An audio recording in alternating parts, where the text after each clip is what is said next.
Hello everyone, it's of course myself, Jonathan, also known as the PC Genie. Now I've got obviously a little something behind my back. It says it's an armour item, and we'll be having a look at potentially some new names.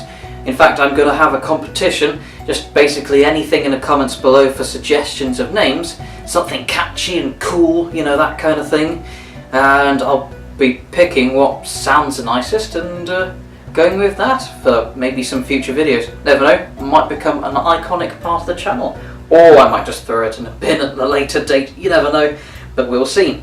Now, let's tease you a little bit. What do you think you get with some of this? Yeah, it's just a bit of metal. And this, it's just a fingerless glove, straight from the shops, probably a couple of quid, if even that, in price.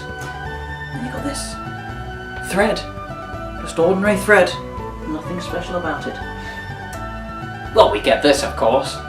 My, well, this is why I need to name my sort of armoured fingerless glove name subject to change piece. Now, yeah, I was basically practicing to see if I can look at making some proper maille gauntlets, and I wanted to have something that I didn't really mind messing up. So I got these.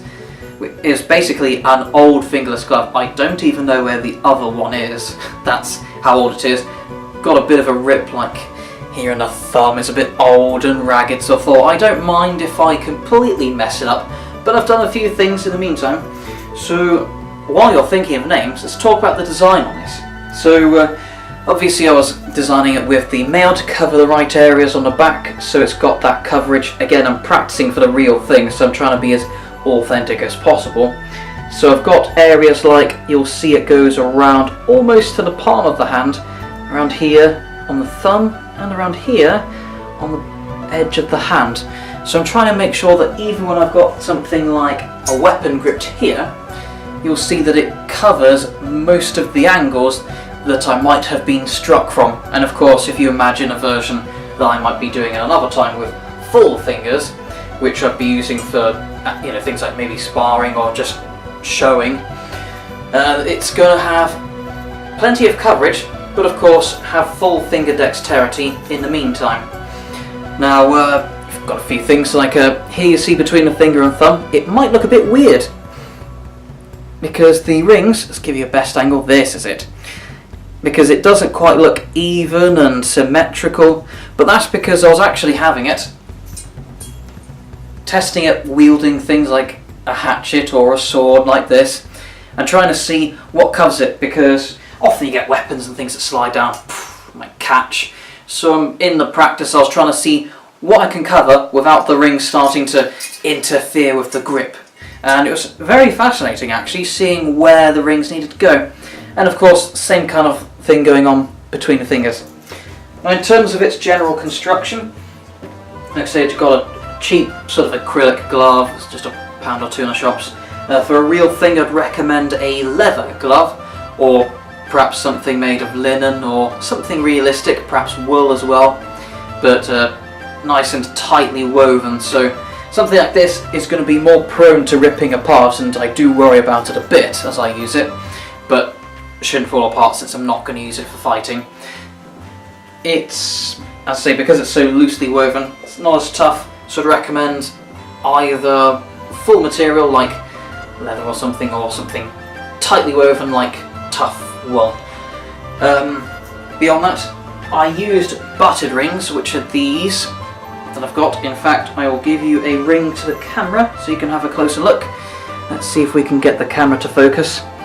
So yeah, here it is with the split, and you'll see there's a sort of split, so I sort of open it sideways and I lock it into the pattern, close it up again, and it's a typical what's called European 4-in-1 pattern I've got all the way across here. And I didn't use any fancy junctions or anything like that, just a single pattern going all the way across with the appropriate splits, and it's going off to allow that movement between the gloves.